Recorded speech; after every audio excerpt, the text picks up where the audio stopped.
approach, fast tonight, 706. United 706, this is Valley Approach Control, over. 706 coming up, built down Omni. Clearance for straight in ILS approach.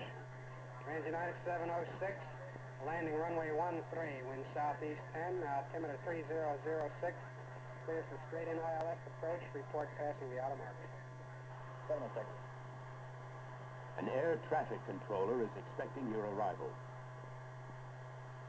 Outside your Rain Street window, you just make out the flexing wingtip. Attention is on the instrument panel. You are about to make an instrument approach to an airport. The approach plates show that it is 300 feet above sea level. The instrument runway is over 1 mile long. There is an instrument landing system, surveillance radar, high-intensity lighting, and a brand new landing aid, a visual glide slope indicator. As the approach is made through the overcast, the pilot must not only maintain correct flight attitude, but must constantly be checking the many items preparatory to landing.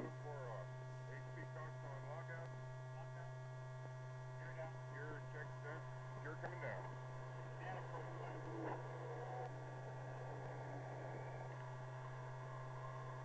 Okay, 300 green. Approach left. The plane continues down through the overcast. The pilot's eyes strain for the first sight of the high-intensity light.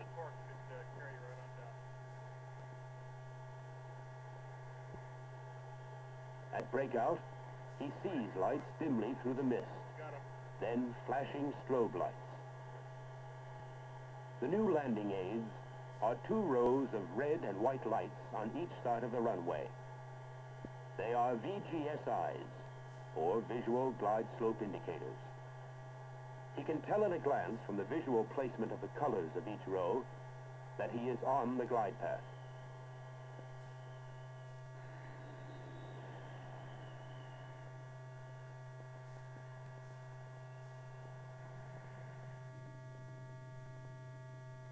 All types of visual glide slope indicators were subjected to intensive evaluation at the Federal Aviation Agency's testing facility near Atlantic City, New Jersey.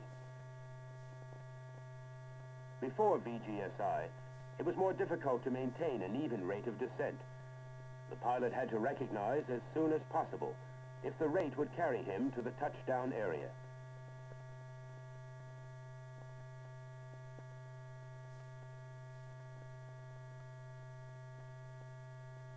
If he saw that he was undershooting, he added power as soon as possible, which brought along with it the problem of airport noise abatement.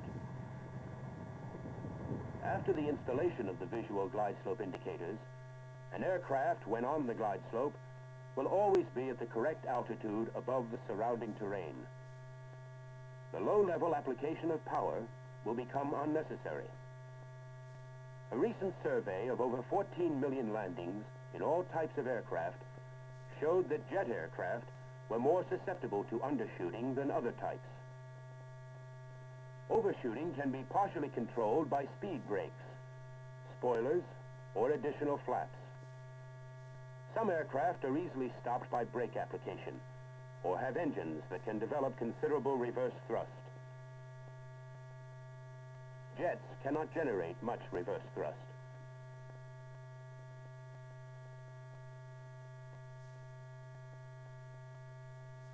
The second pressing need is established by the apparent loss of the horizon when a pilot is making a long approach over water, over unlighted foreground at night, or when the natural horizon is confused by mountains or rising ground. The third need is during transition from instrument to visual flight. As the pilot descends the ILS or GCA glide path, he must transfer to visual flight as he emerges from the overcast.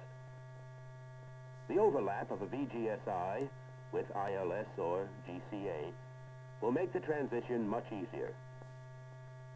At fields where back-course approaches are made, utilizing a localizer, the pilot receives a left-right indication. The glide slope is estimated. A visual glide slope indicator will help him correct any displacement from the glide slope as he transfers from instrument to visual flight. Another application will be at fields where neither a localizer or radar is available. At such fields, the approach is made by arriving over a radio facility and computing an approximate glide slope using speed and distance. Here, the availability of VGSI, which the pilot can see as he emerges from the overcast, is of great assistance. All the visual glide slope indicators tested utilize the ability of the eye to recognize misalignment or color. Some systems used, in effect, a combination of both. The evaluation of glide slope indicators was carried out by more than 100 pilots with varying degrees of experience. They flew all types of aircraft, including this F-9F, as well as general aviation aircraft, like this Aero Commander. Various large motor-jet aircraft were also used in the test program. Visual glide slope indicators tested at Atlantic City were the following systems: the Tricolor System, the Navy Mirror System, the Air Force Interim or Amber System, the Double Bar System, and the Red-White RAE or Calvert System. The Tricolor System uses a projector. The light is emitted through a tricolor filter. The beam is interrupted 40 times a minute by a motor-driven shutter. The pilot sees a flashing amber light if above glide path, a red light if too low, while a flashing green indicates an on-glide path signal. Seen here during a night evaluation flight is the Tricolor System. The system is composed of the two flashing green lights just outside the runway edge lights. The green color we see indicates that the aircraft is on the glide slope.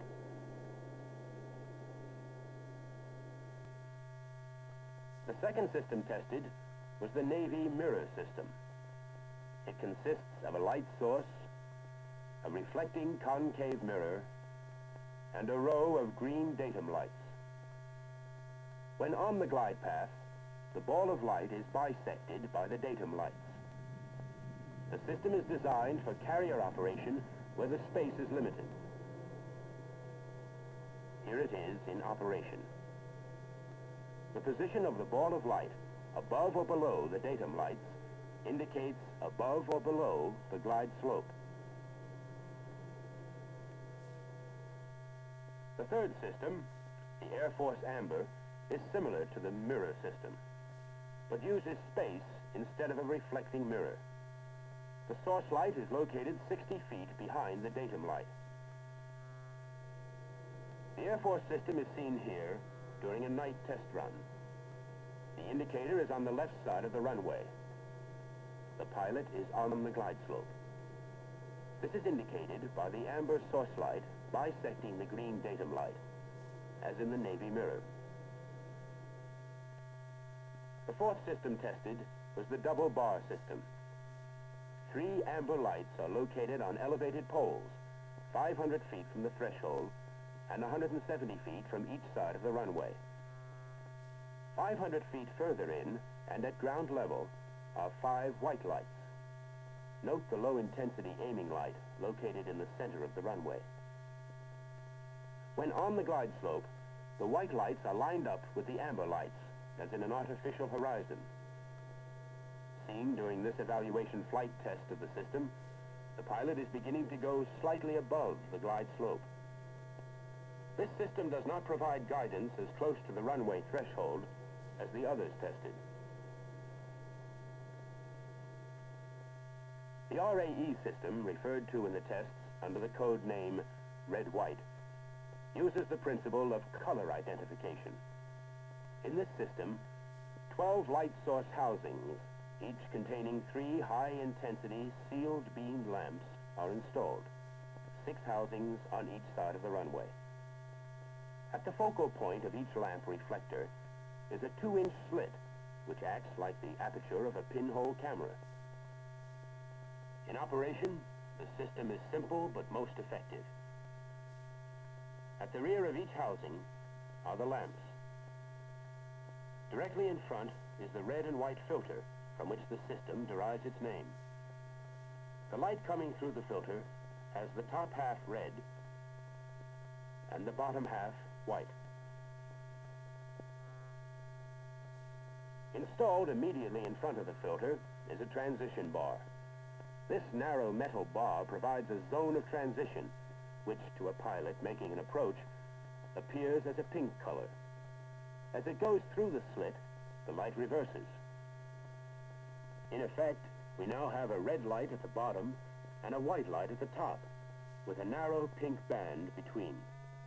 We have seen the indications projected from only one row of housing. Located 500 feet in front of the rear row of lights is an equally spaced row of lights. The front row is 750 feet from the threshold. The rear row, 1,250 feet. The combined beams project toward the pilot as follows. A channel of light indicating the glide slope is projected upward at a desired angle. The channel is 25 feet deep at the downwind bar. This channel can be widened to 50 feet by moving the row of lights 1,000 feet apart. A distinct advantage is the fact that the pilot is given adequate warning when he is about to go above or below the glide slope. This warning is accomplished by the change in color of lights passing through a pink transition. As he starts below the glide slope, he receives a warning by the front row of lights changing from white to pink to full red when he is actually below the glide path. When he is on the glide slope, the front row appears white and the back row appears red. In this example, both rows of lights are white. The aircraft is too high. As the pilot descends, the back row of lights transitions through pink to full red. The front row remains white. The aircraft is now on the glide slope. This full system may be used at any major airport. It has a visual range of 5 miles or more under optimum daylight conditions, and more, of course, at night. For smaller airports, the system may be cut down to this configuration. For private airstrips, it is even possible that the system could operate effectively cut down to this configuration. The optimum visibility will drop to about 1 or 2 miles. The results of the tests showed the RAE system to be operationally superior from the standpoint of pilot preference, measured performance, and ease of maintenance. The system has been adopted by the Federal Aviation Agency, as well as the United States Air Force. Installation is proceeding around the country. This constant testing of new products and ideas is the primary function of the Federal Aviation Agency's Experimental Center. Its dedicated mission is to make American aviation the best and safest possible.